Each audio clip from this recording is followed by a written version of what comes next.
انت بس الكرش 80 لا يفيد رمضان ولا صوم. ودي قلت السنه اسوي اصوم، قلت اصوم المطبق لا انت حتى لا مو انت شوف إيه؟ انت الصوم تمام. إيه؟ اخواني اعزائي إيه؟ الله يحفظكم، كل عام وانتم بخير، رمضان كريم عليكم.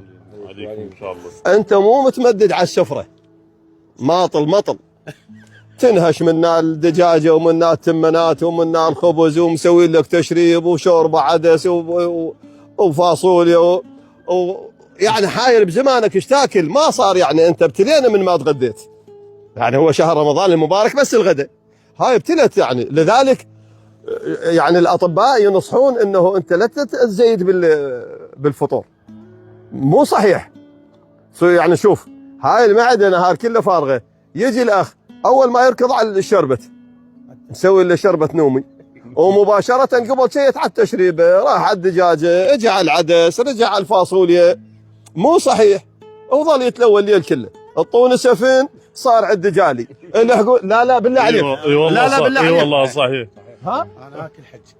انا هسه شنو اقصد ابو من؟ انا يا ابو حسن. انا اقصد ابو حسن. ايوه ابو حسن يتلاحق كرفك. انا الحجيه تخبز اكل لي 3 خبزات على التنور بعد من غير ما اصب لي تشريبه لو هاي يقول الساعه بالخمسه. شغلتك ترى تعبانه. يقبل 5 ترى يقبل 10 النوم. هاي بالايام الاعتياديه بالاحتياجي بشهر رمضان.